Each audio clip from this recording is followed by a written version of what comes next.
Golden State Media Concepts bring you Book Review Podcast, a haven for bookworms of all ages and the widest genres, from mystery to memoirs, romance to comedy, fantasy to sci-fi. If you love to read, this is a podcast for you. It's the Golden State Media Concepts Book Review Podcast.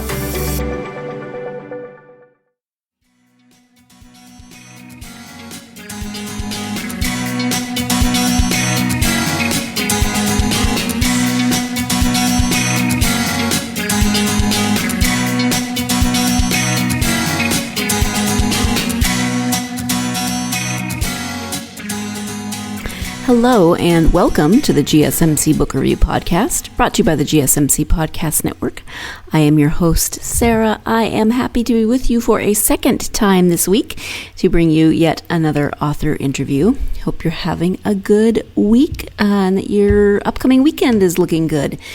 I'm having a really good week. My mom's sister, my auntie, came to visit us. She got here on Wednesday night, so I've gotten to spend a couple of days with her, and it's just wonderful to have her here and hang out. I lived with her for 3 years between college and grad school. We lived together in Plano, Texas, and had a lot of fun. It was fun to live with her and get to know her as an adult instead of just as, a kid, and seeing her as kind of the cool auntie that I didn't see very often.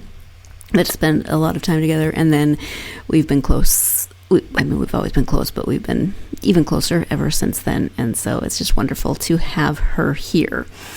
In this episode, if you listened to the last episode, you know that I am speaking with Susanne Dunlap about her historical fiction novel, The Portraitist. You also know that we rescheduled the interview a couple of times. The first was we were supposed to meet on Sunday, and then neither of us was feeling great, and so we rescheduled for Tuesday. And if you remember, Tuesday was Carnival here, and we got trapped in our office, and I couldn't do the interview because of a variety of reasons, not the least of which it was way too loud with Carnival happening outside of our office, and we couldn't leave because our car was on the same street as the parade. So we rescheduled it for yesterday, for Thursday, and had it set up. It was 2 o'clock here. It was 9 a.m. on the East Coast. My husband had a doctor's appointment in the morning, and I thought, oh, please don't let anything go weird with this doctor's appointment that, puts our schedule off or anything. Nothing went weird. It was great. We got back in plenty of time. I got things set up. I was talking to Susanne. We were having a nice chat, and 15 minutes into the interview, a jackhammer started next door. If you've listened for a while, then you might remember back in September. I think it was September. And my husband was in Ohio, so it was either September or early October, but I think it was September. Doesn't matter. Same thing happened. I was in the office that time, and it makes sense. Buildings here are built out of cement, concrete. If you want to do any renovation, you need to, take out a wall or something, you have to use a jackhammer. I was not expecting a jackhammer 15 minutes into the interview. I did not want to reschedule again. It had already been a comedy of errors. Oh my goodness. I felt so bad. Anyway, I was able to mute my microphone, of course, while Susanne was talking. So it was just my answers that had my parts of the interview that had those, and I've re-recorded them. All of this is to say, oh my goodness, thankfully we did finally get this interview done, but if you hear any weird noises at any point in this interview upcoming, I think I got 95% of the noise out by re-recording my parts. There were a couple of moments, I think, when we were both saying something, so I was unmuted, but Susanne was also speaking, and so I couldn't necessarily cut everything out because I didn't want to cut out part of what she was saying. So that is just a heads up. If you hear something in the background, oh, I felt so bad. And Susanne was such a trooper because, of course, I was muted while she was talking, but when I would ask her questions, I was not muted. So she had to listen to my questions with a just loud, crazy loud jackhammer in the conversation. So thank you to Susanne for being a trooper. And now let's go ahead and I will tell you a little bit more about the book. Again, it is historic fiction. It is called The Portraitist, and the description of that book is as follows. Based on a true story, this is the tale of Adelaide Labille Guiard's fight to take her rightful place in the competitive art world of 18th century Paris. With a beautiful rival who's better connected and better trained than she is, Adelaide faces an uphill battle. Her love affair with her young instructor in oil painting gives rise to suspicions that he touches up her work, and her decision to make much-needed money by executing erotic pastels threatens to create as many problems as it solves. Meanwhile, her rival grows from strength to strength, becoming Marie Antoinette's official portraitist and gaining entrance to the elite Académie Royale at the same time as Adelaide.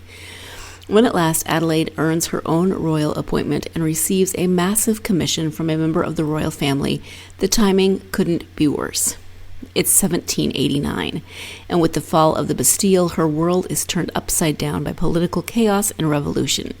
With danger around every corner in her beloved Paris, she must find a way to adjust to the new order, carving out a life and a career all over again, and stay alive in the process. So again, that is the description of the book. It's called The Portraitist. The subtitle is A Novel of Adelaide Labille Guiard. Again, the author is Susanne Dunlap. And you know I love historical fiction, so this was a lot of fun for me, especially since I was just in Paris a few months ago, so some of it felt a little more familiar than the last time I read a novel set in Paris.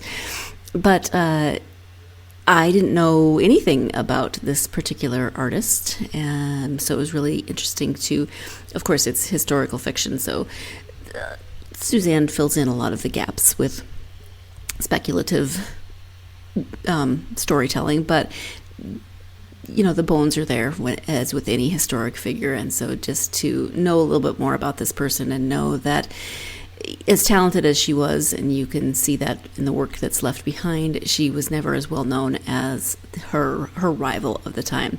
And you know, that's hard because you want women to support each other, right? Especially in this time when women weren't seen as anywhere close to equal, and they weren't always allowed into the academy or to display their work in public places, and weren't hired, and all of those things.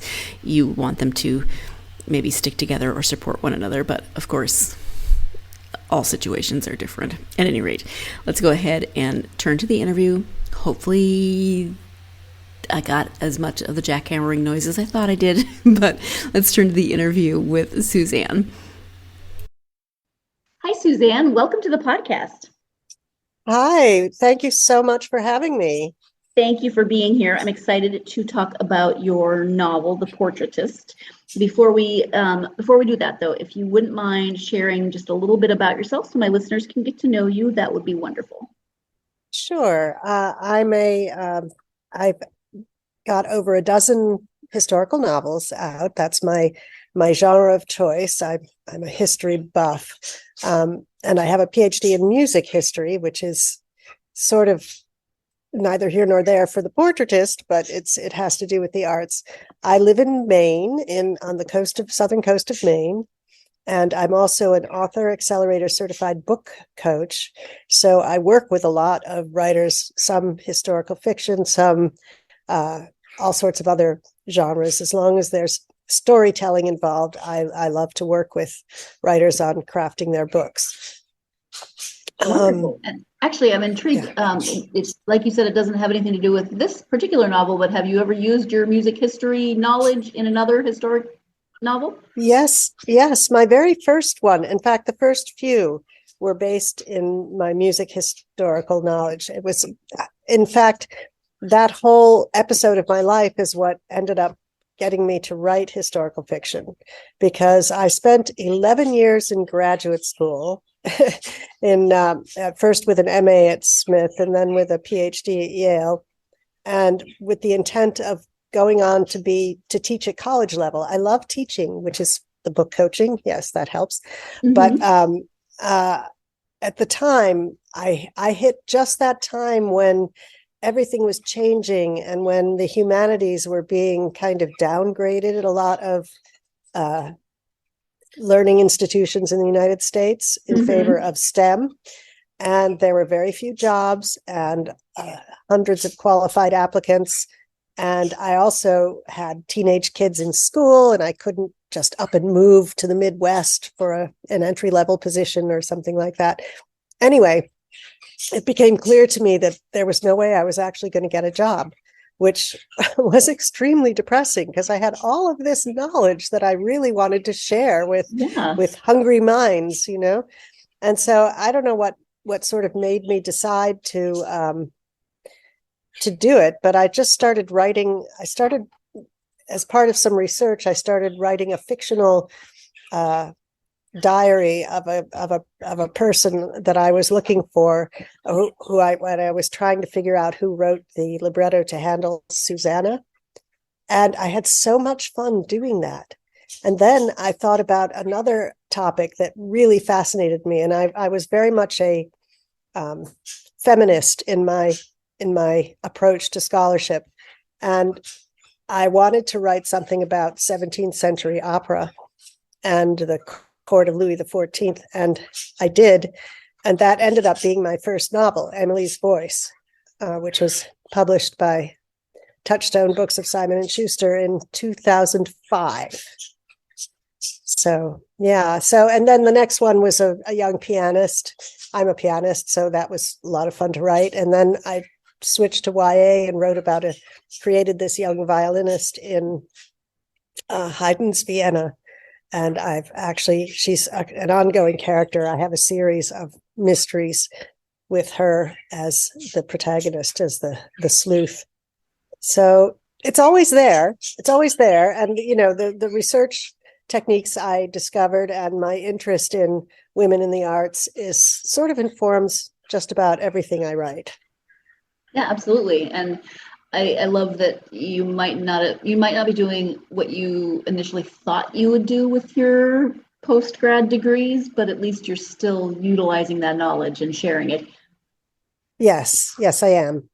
And I did have one sort of visiting assistant professorship at Columbia for a year, which I absolutely loved.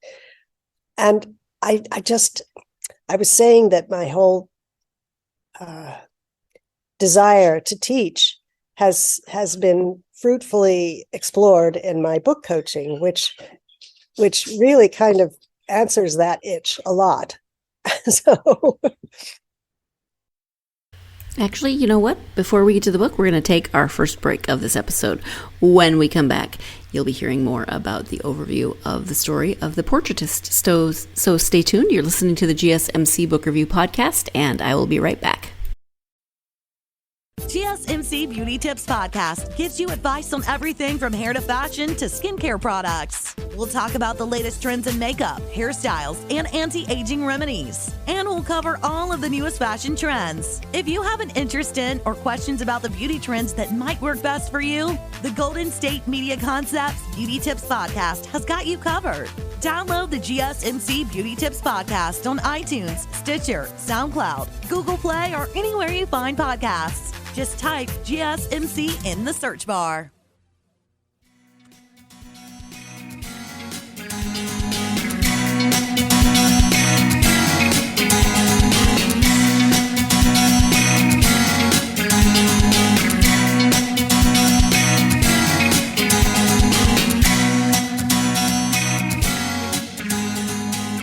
Welcome back to the GSMC Book Review Podcast. I am speaking today with author Susanne Dunlap about her historical fiction novel, The Portraitist. Let's get back to that interview.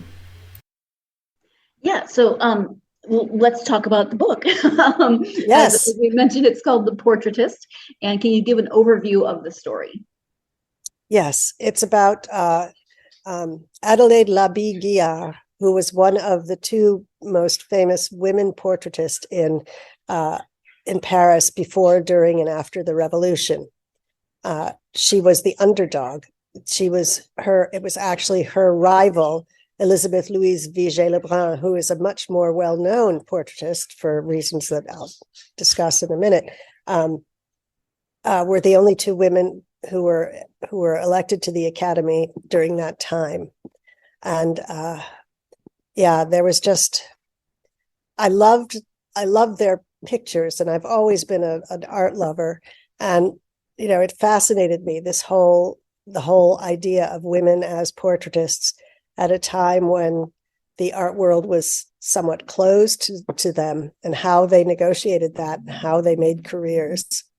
So I started out actually writing about Elizabeth because she was more well known. And one of the things that Elizabeth did was write or she may have dictated it, a multi-volume autobiography when she was quite elderly, in her 80s, in the mid-19th century. And I thought, I want to know what she thinks about her rival. So because I had an ebook version, there are some advantages to that. I did a text search for the various names that Adelaide would have been known as at the time.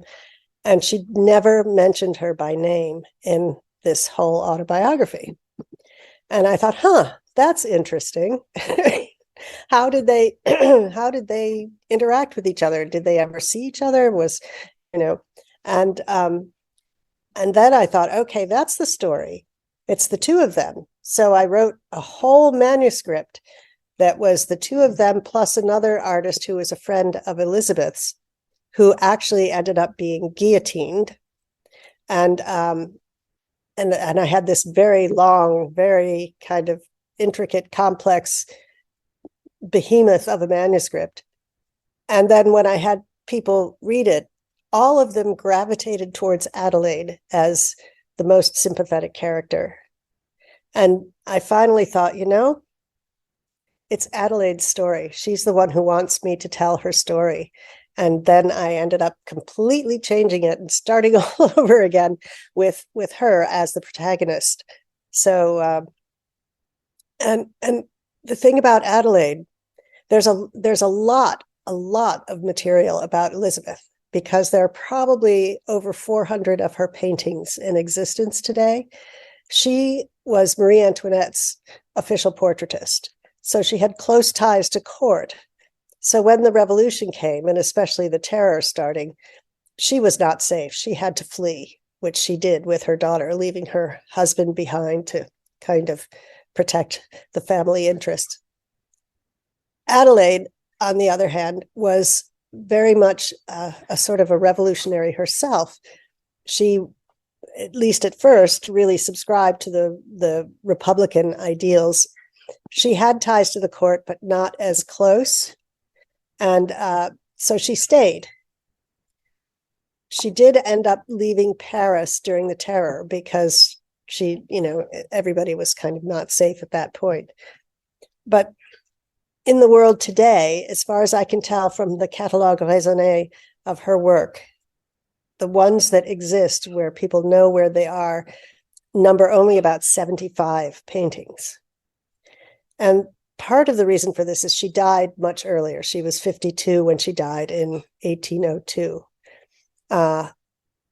The other reason was that at some point during the revolution, a whole lot of her paintings were thrown on a bonfire and destroyed, including probably this massive painting she did. She got a commission for just before late 1788, 1789, for a painting that the Duc de Provence commissioned from her, for which she was supposed to be paid 30,000 livres, ended up spending a good 5,000 of her own money and not only never saw any payment for it, but the whole picture was destroyed. So it's just that her works aren't out there the way that Elizabeth's are, but she was the underdog. So that's partly why I wanted to write about her. Yeah, and obviously at a time when people were being beheaded left and right, I mean, just ridiculous numbers. It's not the worst thing that her art was destroyed rather than her being murdered, but still it was a very painful scene to know that all of that work that she had put in, all of the history behind the art, all of that. Oh, it was a very painful scene to read and know it was being destroyed. Yeah. And the thing is, the other thing about Adelaide is that there's very much less known factually about her life, although I mined what I could for it. But that as an author, that can be a blessing and a curse. And the blessing is that you get to make stuff up and make it work as a novel, because you're not tied deeply into things that people would say, no, it didn't happen that way. Right. So but yeah, she was also, one thing that she was that Elizabeth was not, was a very well-respected teacher of art. Mm-hmm. And that resonated with me, of course, as well. In fact, that's the cover of the book, is part of her self-portrait, where she's one of her surviving paintings. It's a self-portrait of her painting and then two students behind her, which you get part of on the cover, right?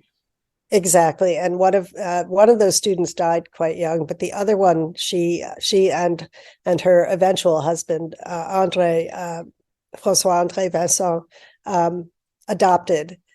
Not that she was so much younger, she wasn't a child, but they adopted her so she could inherit their estates. And there's a wonderful painting that she did of Adelaide in her studio in the Louvre teaching. And she was Marie Gabrielle Capet. Sorry, my brain, I'm still a little COVID-y, so my brain's a little foggy, but she was a very fine artist in her own right, and a close family friend.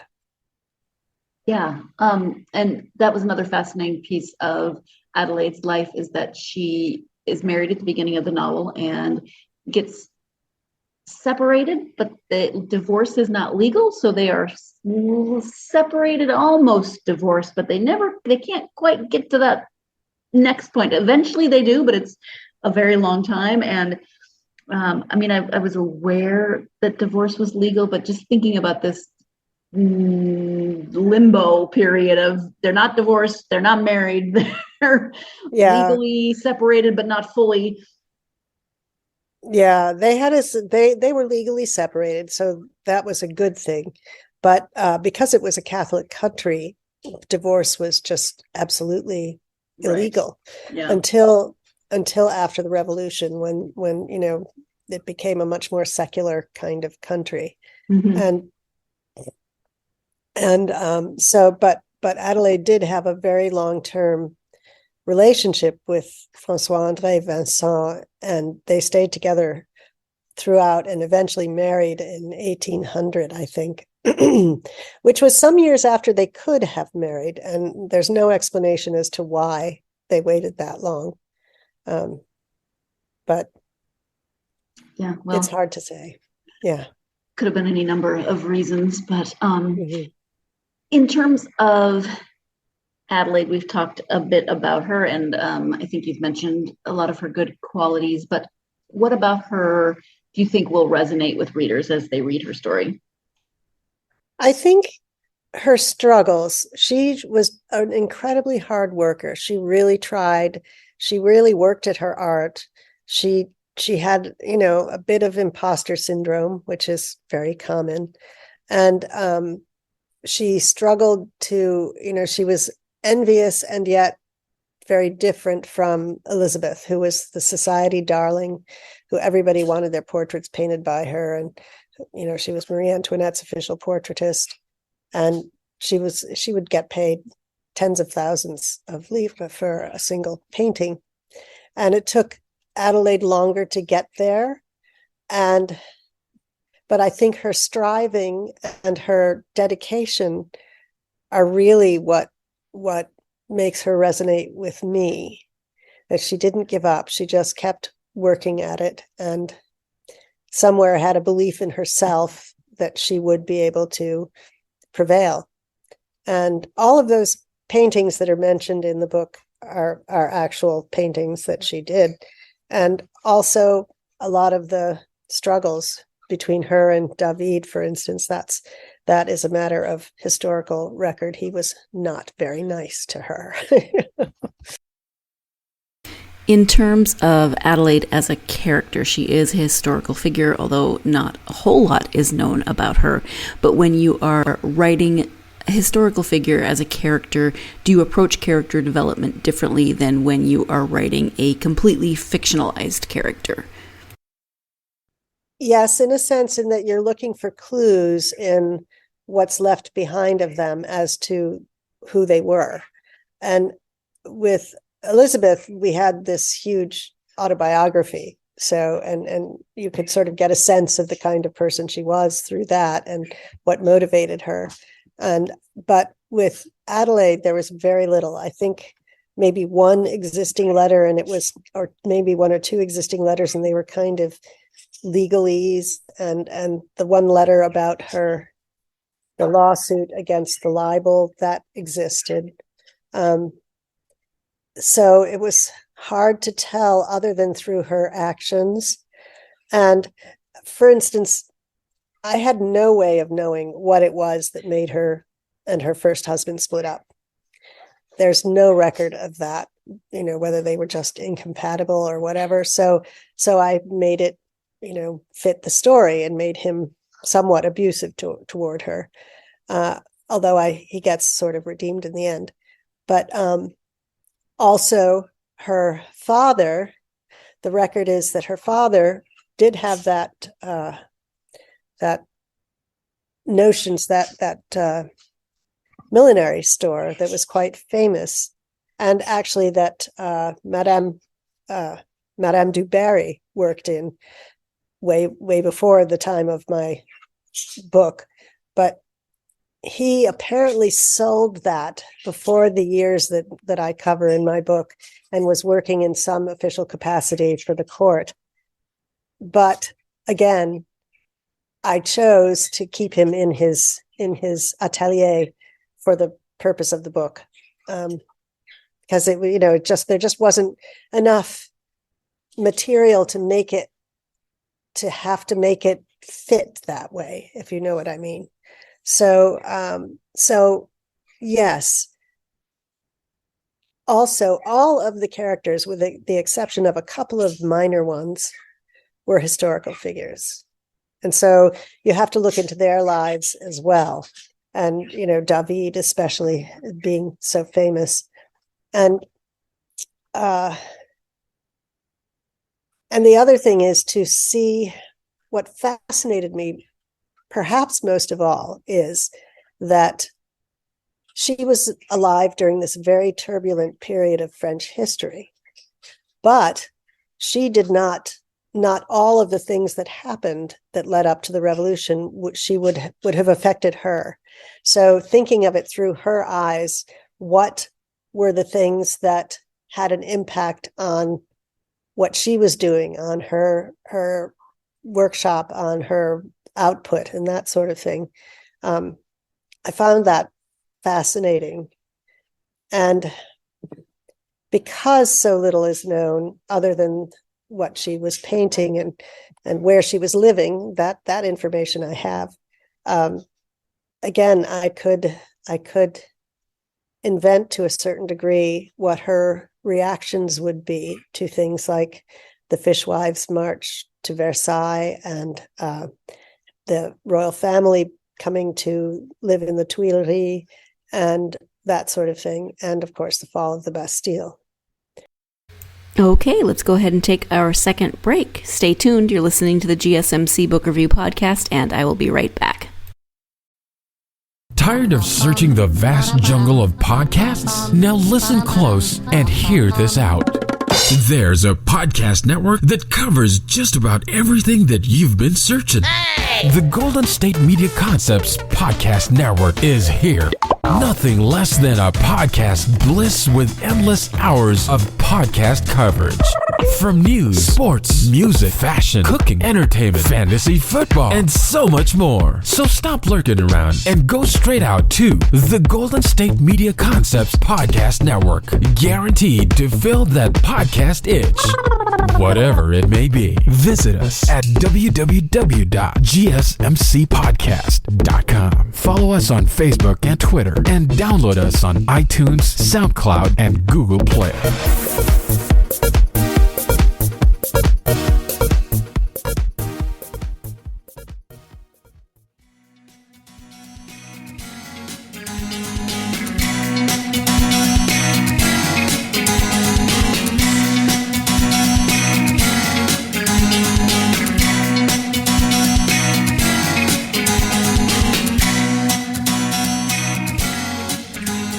Welcome back to the GSMC Book Review Podcast and my interview with author Susanne Dunlap. We are talking today about her historical fiction novel, The Portraitist. Let's go ahead and return to that interview. I like what you said about thinking about Adelaide during the Revolution and what would have affected her and how, because often when we read a book that is set in a specific historical time frame, especially something as relevant and dramatic as the French Revolution, the focus is on the revolution, and that's a main part of the story.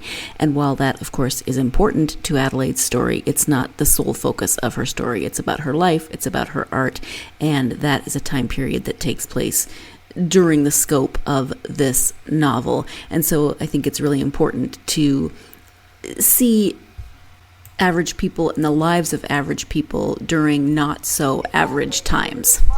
Exactly. And it is hard to find out that stuff, and that's where I think historical fiction plays a really important role, is that it forces us to go in and imagine and really try to enter into how these big events that are written about in history books from the point of view of the politics and the movers and shakers, how those events had an impact on everyday people, on how their lives were run, on what was going on. And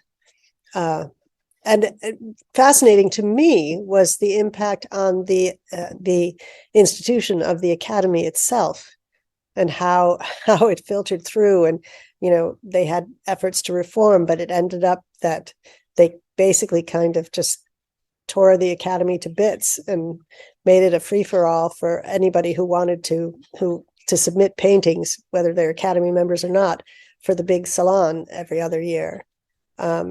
And it was just the impact of politics and government on art is another thing that fascinates me. And add into that the whole where women fit in, where their role is, because when the people who went before the revolution, there was very strict rule that only 4 women could be in the academy at one time. They were thought to be a sort of corrupting influence and that sort of thing. And then you had these 2 incredibly talented painters submitting to or being put up for membership at the same time, and how that worked out, that they were allowed to both be in there, even though that would have made 5 women. But it's just it's just all so fascinating to me. Well, it is, because 4 women, okay. 5 women, oh my gosh, no, the academy is going to implode. The world will end as we know it. Yeah. And Adelaide fought, really, she was also always a little bit impecunious, and compared to Elizabeth, who, somehow or other, she had a sort of lavish-ish lifestyle. But Adelaide, one of the perks of being in the academy is that you are allowed to have this grace and favor space, which could be living and studio space, where you could teach your students in the Louvre, which wasn't a museum per se then. It was a place where government officials and artists and everything had workshops. It was a working place. And because she was a woman, even though she lobbied for it several times, she wasn't allowed to have that perk of being an Academy member. So she had to fork out for studio space and living space and everything, whereas if she were a man, she wouldn't have had to do that. But after the revolution, she did end up getting her studio in the Louvre. Yeah, so a little bit of vindication there. In terms of research, obviously you had to research Adelaide's life and the French Revolution as part of this story, but how much of a deep dive in terms of research did you do into art and the techniques of painting at this time in terms of making paint and creating certain colors, etc.? Actually, fortunately, there's lots of information about that. I read an 18th century treatise on painting, which talked a lot about the use of the pigments and combining them and the glazing and that sort of thing. I also, I read a lot. I studied a lot of art. Some of that information is difficult to find as well. At least at that time. It becomes much easier in the 19th century. Like where did painters get their materials? But I also had some contacts, and I found out, for instance, which fascinated me, the best canvas for painting came from the Low Countries, and they had looms of a certain size, so that the massive painting that Adelaide did, 17 by 19 feet for this public space, would have had to be pieced together from bits of canvas. There's no way there would have been a loom that would have made a single piece of canvas that size. So that I find all that sort of technical stuff very, very fascinating, and how it played into what they were able to do. And the fact that Adelaide was a pastelist, where the crayons were easy to make and inexpensive, whereas the oil paints required a lot more, a bit more specialized equipment, and were more expensive. So that was one of the reasons she didn't do a lot of oil painting until a little bit later in her career. One of the things that I particularly enjoyed that you created about Adelaide, and this takes place towards the beginning of the book, so it's not really giving anything away, is that as she was struggling to make ends meet financially, you had her begin to make extra money by drawing erotica. And you say at one point, I think, that there's no proof of this, but I just think it's such a quirky element, because many women of the time would not have drawn that, would not have seen that as appropriate, and it's just a really fun added detail that speaks a lot, I think, to the character of Adelaide as how you've created her. Yes, and as I say in my note at the end, there's no evidence that she ever did such a thing. However, that kind of erotic art was extremely common during the 18th century, and I'm sure there were plenty of artists who did it on the side and made money. So it was something that that I felt I could add to her, because it seemed in keeping somehow with her character. I mean, she's living in sin with a man who isn't her husband for years. So she's obviously got a fairly fluid moral, in terms of sexuality, a sort of moral compass. And so why not? And she was always strapped for cash as well. So what is it about historical fiction that draws you to write within that genre? Well, history has always been a huge fascination for me. As I say, my degrees are in history, even though I was a music major in college. And also that the sort of feminist side of me, seeing that mainstream academic history focuses so much on the contributions of men, although that's fortunately coming sort of not so common now. Now there are more places where women and people of color and people you don't even think about what their contributions to history were are now being seriously addressed. But still, for me, it's also an escape. I like being in a different time and place. And when I'm writing, I really enter into that world. And I love creating that world and really trying hard to feel how it must have been to move in that time and space, and to have the restrictions, to have the whole different attitudes that were around. I don't know if I'm expressing that very clearly, but it's also why I love to read historical fiction. Although I read a lot of other things too.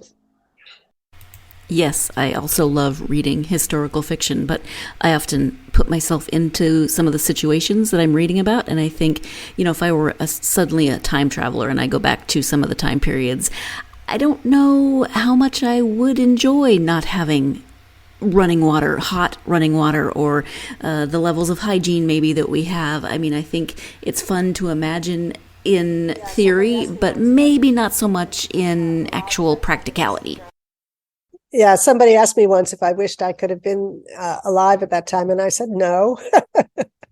Because honestly, for all of us are imagining how the clothes, the whatever, the people, the excitement and everything, we have it so good and so easy in this day and age. And I would find it hard to forego my indoor toilet, for instance. Because we know it. If you grow up in that time period and you've never, you don't know what indoor plumbing is because it doesn't exist, that's different. But if you come from now, I would have a hard time. Yes, absolutely. You mentioned your young adult series, and that it's a mystery series. Did I remember that correctly? Yes. Can you talk a little bit more about that one for me? Sure. I created this violinist when I had my first contract with Bloomsbury for a young adult novel. And I decided on a violinist for, I'm not sure what reason, except I have a lot of good friends who are violinists, and I've always loved the violin, even though I don't play. But the violin was also an instrument that was not thought suitable for ladies to play. And so I wanted my heroine to aspire to something that was a little bit outside of what she was supposed to have.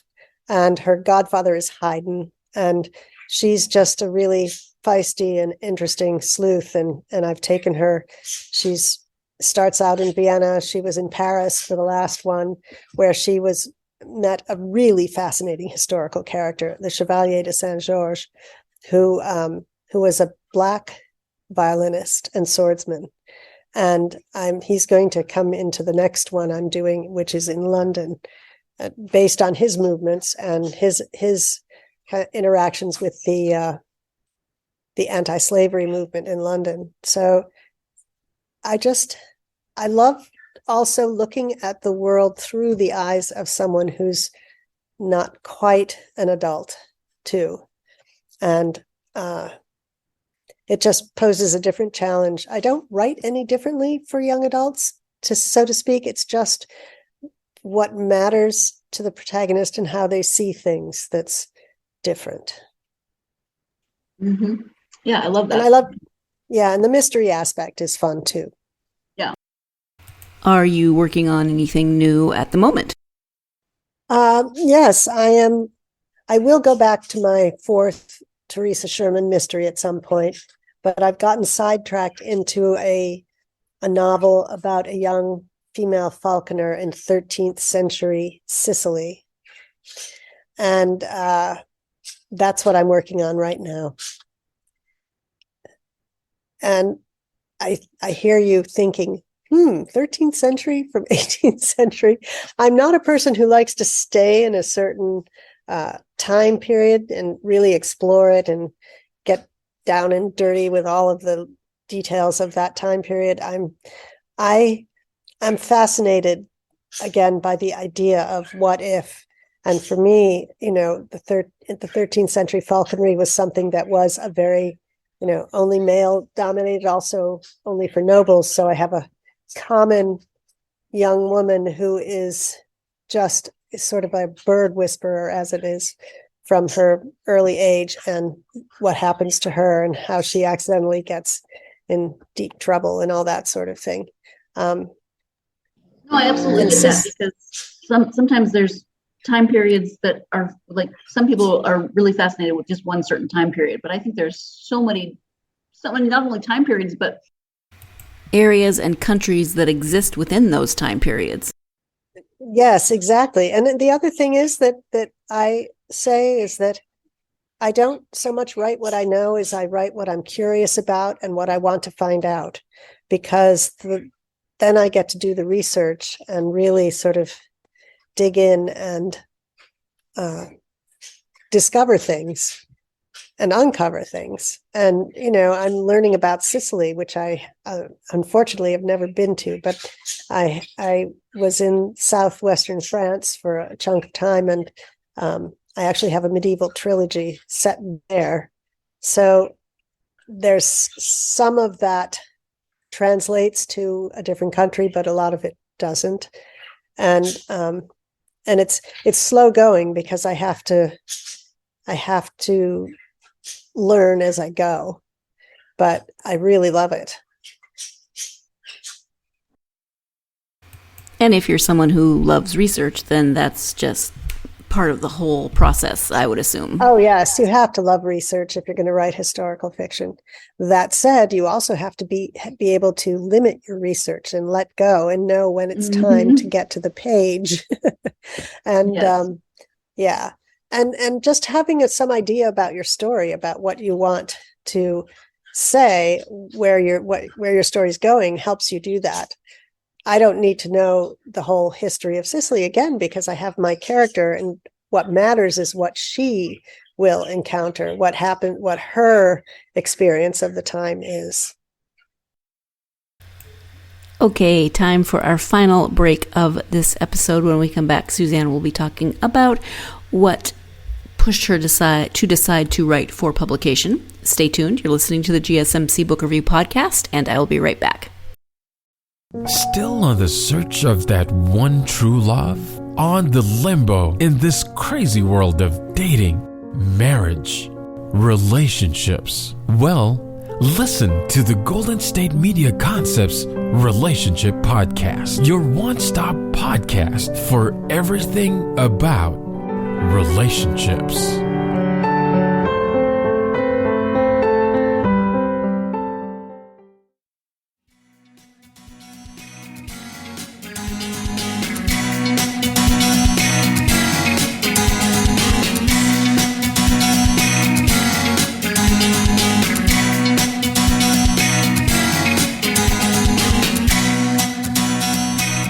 Welcome back to the GSMC Book Review Podcast and the conclusion of my interview with author Susanne Dunlap. You came to writing maybe from a little bit of a different direction than some people might in terms of career choices and reasons for writing. But what was the final push that actually caused you to decide to write for publication? I actually started messing around with trying to write in my 20s, and had I had no idea what I was doing, and thank God none of that stuff exists anymore. But then I soon after that ended up in graduate school and doing all those things. Writing was always something I was good at. And I think, as I said, that when I couldn't get a teaching job and I started messing around with stories based on my research, that was how I realized that maybe I could do this. And it was at a time that was a little bit different from nowadays. Nowadays, starting out, it's hard. It's really hard to get an agent and a publishing deal. But I got an agent who was willing to work with me for a year, basically taught me how to write a novel, giving me my own sort of private MFA with books to read and that sort of thing. And he worked with me for a year until he thought it was ready to pitch. And then when he did, I got my first contract in 2 weeks. And it's hard for that to happen nowadays. But yeah. So at first, I guess my thought was that about going for publication was that if I wasn't going to be able to teach young people in an academic setting, then I wanted my stories or what I had to say to reach as many people as possible. And the way to do that is to have something published. And so that, I guess, was what made me decide to go for that. Out of your own experience, then, do you have advice for aspiring authors? Learn your craft. Write the best possible book you can. Don't be in a rush to get it out there. Even if you think it's a really good story, go through the process. Have beta readers. Work with an editor if you can. Because unless it's your absolutely best work, it probably doesn't have a hope, because it's not the idea that matters, it's the execution. Absolutely. Thank you for that. You mentioned that you do read historical fiction, but you read a lot of other things. What are your favorite authors and genres when you are reading, rather than research, but reading for yourself? I do read a lot of historical fiction for myself, but I dip into women's fiction and mystery, and what are some of the other things? Some of my favorite books recently, I've sort of gotten into books with different timelines. And I read Jamie Ford's The Many Daughters of Afong Moy, which I thought was fabulous. And that's really a literary novel, but it takes place in a chunk of different timelines. And then Anthony Doerr, his Cloud Cuckoo Land was just masterful in my view.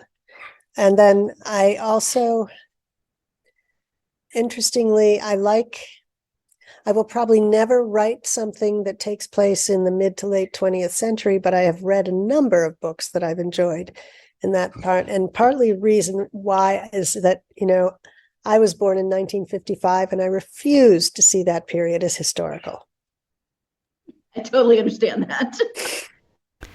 I mean, some days I'm not even willing to admit that the songs I grew up listening to on the radio are now classics. So I hear you about that. Yes. Although I have less of that because I was always into classical music anyway. So the things I listened to were not always the popular hits at the time. Right. Yeah. That makes it a little easier.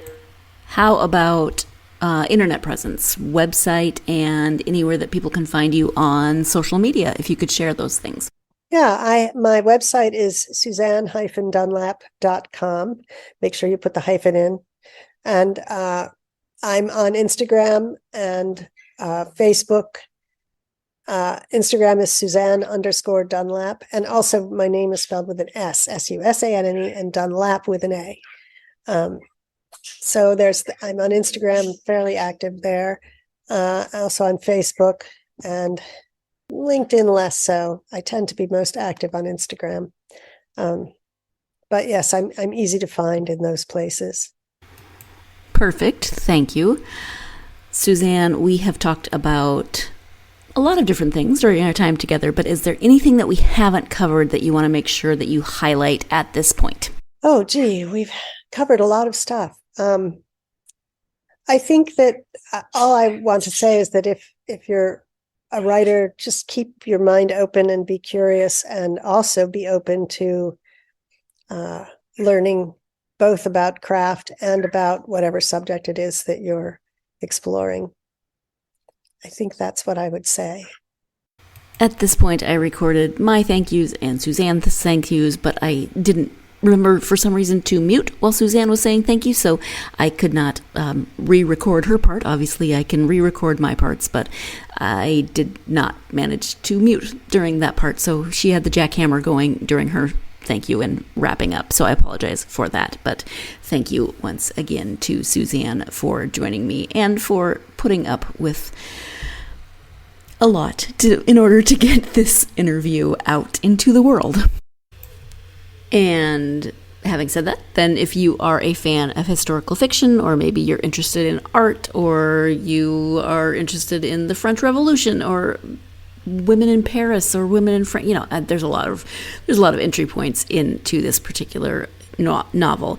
But if you are at all interested, of course, you should go check it out. And some of Susanne's other writings, I am very intrigued. You probably picked up on her young adult series. I might pick that up for my niece who loves to read. I think that might be something that she could be interested in. So you should definitely check out Susanne's writings and The Portraitist if this is a period that you are specifically interested in, or women in the arts, or all of those things. Thank you again to Susanne for joining me to talk about this book, even though it took us a while to get there. I really appreciate it.